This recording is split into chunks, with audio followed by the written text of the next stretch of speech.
So hey guys, welcome back to this channel जिसका नाम है पहाड़ी अंग्रेज। कैसे हैं आप लोग? आई होप आप सब लोग अच्छे होंगे। तो दोस्तों, आज हम इस वीडियो में बात करने जा रहे हैं एचपी पुलिस में जो मेडिकल हुआ था उसके बारे में। क्योंकि ये मेडिकल हो गया था 24 तारीख से लेकर 25 तारीख को, तो मतलब 24 और 25 दोनों दिनों में हमारा मेडिकल हुआ। तो आज हम बात करते हैं कि मेडिकल में आखिर हुआ क्या। वेट वेट वेट, लेकिन उससे भी पहले अगर आपने अभी तक चैनल को सब्सक्राइब नहीं किया तो सबसे पहले यार चैनल को सब्सक्राइब करो, बेल आइकन को ऑन करो, ताकि मेरी कोई भी वीडियो अपलोड हो तो उसका नोटिफिकेशन आपको पहुंच जाए और आप जल्दी से हमारी वीडियो देखने के लिए पहुंच जाए। तो चलिए दोस्तों, बात करते हैं हमारे एचपी पुलिस में हुए फीमेल मेडिकल के बारे में। तो दोस्तों, सबसे पहले इस प्रोसीजर में हमें आई थी कॉल, और वो कॉल आनी थी चौकी से, जो मुझे नहीं आई थी और मेरे जैसे बहुत से बच्चों को नहीं आई थी।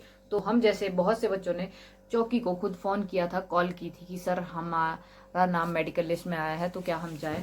उन्होंने कहा हाँ आप जाओ। तो उन्होंने कहा था कि अपने साथ 4 पासपोर्ट साइज फोटोज लेकर जाना, लेकिन वहां 4 नहीं, हमारी पासपोर्ट साइज 6 फोटोज लगी थी। तो दोस्तों, 24 तारीख को 24 अगस्त 2022 को फीमेल्स शिमला को बुलाया गया एसपी ऑफिस सबसे पहले, और वहां पर 10 बजते ही हम लोगों को दे दिए गए मेडिकल सर्टिफिकेट। उसमें कम से कम 5-6 पेजेस थे। वो इस तरह की 2 कॉपी थी। तो वो 2 कॉपीज लेके हम लोगों को जाना था रिपन हॉस्पिटल। तो हमने एसपी ऑफिस से वो फॉर्म, मेडिकल फॉर्म कलेक्ट किए। उसके तुरंत बाद जैसे ही हमने फॉर्म कलेक्ट किए, बाहर खड़े थे एसबीआई बैंक वाले। समझ रहे हो? पैसा ही पैसा होगा। तो एसबीआई बैंक वालों ने क्या किया, हमारे खुलवा दिए सैलरी अकाउंट। तो हमारा खुल गया एसबीआई में सैलरी अकाउंट। तो उसके लिए भी हमें फोटो की आवश्यकता थी, लेकिन मेरे पास फोटो नहीं थी क्योंकि जितनी मंगवाई थी हम उतनी ही लेकर गए थे। उसके बाद गए हम लोग रिपन हॉस्पिटल की तरफ भागते हुए। तो रिपन हॉस्पिटल में हमें सबसे पहले भेजा गया कैश काउंटर में, और कैश काउंटर में भाई साहब हमारी कटी फीस, और वो भी पूरे 700 रुपए। और सच कहूं तो मेरे पास जेब में थे 200 रुपए मोमोज खाने के लिए। तो 700 रुपए की फीस कटी। तो फिर हमने वो फीस कटवाई। उसके बाद हमारा मेडिकल का प्रोसीजर शुरू हुआ। तो सबसे पहले गए हम आइज वाले के पास। तो आइज वालों ने हमें सिर्फ पढ़ने के लिए बोला, वो भी वो डॉट डॉट डॉट से होते हैं जो, उसमें हमें पढ़ने के लिए दिया गया कि इसको पढ़ो। तो वो हमने पढ़ लिया। तो उसके बाद उन्होंने वहां से साइन करके हमें भेज दिया आगे की तरफ। तो उसके बाद गए हम ईएनटी में। तो वहां हुआ हमारा कान और नाक का टेस्ट। किसी की नाक की हड्डी टेढ़ी भी है तो चलेगा शायद। नाक कान चेक करवाने के बाद हम गए सीधे डेंटल में। डेंटल में जाकर हमारे दांतों की सफाई चेक हुई। तो अगर किसी के दांतों में कैप लगी हुई है, क्योंकि मेरे फ्रंट दांत में कैप लगी हुई है, तो एचपी पुलिस में इस तरह का कोई चेक नहीं होता कि आपके दांत में कैप है या नहीं। ये अलाउ होता है यहाँ पर, क्योंकि शायद आर्मी में अगर आपका दांत टूटा हुआ है तो इस तरह का कोई नहीं चलता वहां पर शायद। तो यहाँ पर हमारा चल गया। तो कैपिंग के लिए हमें किसी प्रकार की कोई मनाही नहीं की गई। दांतों की शायद वहां पर सिर्फ सफाई चेक हो रही थी। तो सफाई में भी हमें एक्सीलेंट आया था। दांत तो तुम साफ रखते हो? मैं कहा हाँ जी सर।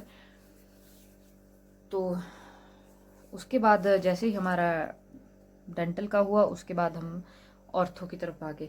ऑर्थो में लगी हुई थी बहुत लंबी लाइन। तो हम भागे स्किन की तरफ। तो स्किन वाले डॉक्टर ने सिर्फ हमारे साइन किए। उसने कुछ वैसे नॉर्मली चेक किया कि तुम्हारी स्किन ठीक है। मैं कहा हाँ सर ओके है। तो उसके बाद जो ऑर्थो में हुआ, ऑर्थो में होता है दोस्तों वो नॉक नीज वगैरह चेक होते हैं कि आपकी टांगे आपस में जुड़ती तो नहीं, आपके घुटने आपस में जुड़ते तो नहीं, और आप अगर पैर नीचे रखते हो तो आपका पैर फ्लैट तो नहीं है, फ्लैट फिट वगैरह चेक होते हैं वहाँ पर। तो जिसका डॉक्टर को डाउट हुआ, डॉक्टर ने उनके एक्सरे के लिए बोल दिया। बाकी हम लोगों का देख के पता लग गया कि नहीं ओके है। तो हम लोगों को वहाँ से साइन करके भेज दिया। दोस्तों, एक टेस्ट हुआ हमारा मेडिकल सर्जन का।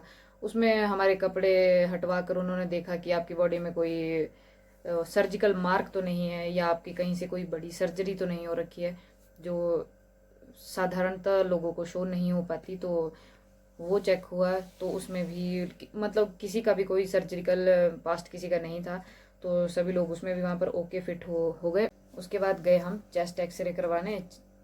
चेस्ट एक्सरे हुआ, साथ में हमारा लिया गया ब्लड टेस्ट। ब्लड टेस्ट में उन्होंने हमसे ली 4 बॉटल्स। 4 बॉटल्स के लिए भी हमने अलग से फीस कटवाई। खैर, तो ब्लड टेस्ट में हमारा शुगर टेस्ट होना था, वो भी खाली पेट नेक्स्ट डे के लिए, जो हम अगले दिन गए थे। उसमें सुबह सुबह ही हमारा ब्लड टेस्ट लिया गया। ब्लड टेस्ट की हमारी 4 बोतलें भरी गई खून की, एक ही सिरिंज से वो उन्होंने आपस में डिस्ट्रीब्यूट कर लिया। और एक गया हमारा HIV टेस्ट होने के लिए। तो HIV टेस्ट का उन्होंने ये कहा कि अगर ये रिपोर्ट पॉजिटिव होती है तो हम आपको खुद कॉल करेंगे, अदरवाइज यू आर फिट। इसके बाद हुआ दोस्तों हमारा ECG, और अल्ट्रासाउंड भी होना था, लेकिन अल्ट्रासाउंड नहीं हुआ क्योंकि उन्होंने डॉक्टर्स ने हमारे यूरिन टेस्ट और प्रेगनेंसी टेस्ट वगैरह सब कुछ चेक कर लिया था, तो वो सब कुछ ओके था, तो उन्होंने हमारा अल्ट्रासाउंड नहीं करवाया। वरना इसमें अल्ट्रासाउंड भी होता है। कुछ डिस्ट्रिक्ट्स में अल्ट्रासाउंड हुआ। शिमला डिस्ट्रिक्ट में वहाँ पर बहुत ज़्यादा रश होने की वजह से शायद हमारा अल्ट्रासाउंड नहीं लिया उन्होंने। इसके अलावा दोस्तों हमारा BP चेक भी हुआ था।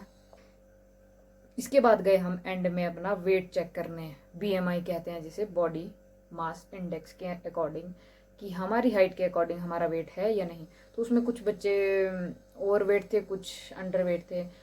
तो ये तो समय के साथ हो ही जाता है, कुछ लोगों का वेट बढ़ता ही नहीं है, कुछ लोग बहुत ज़्यादा फैटी टाइप के होते हैं मेरी तरह।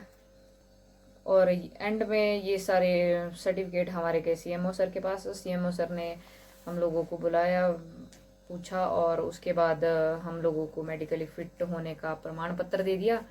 और ये सारी वेरिफिकेशन गई हमारी SP ऑफिस में।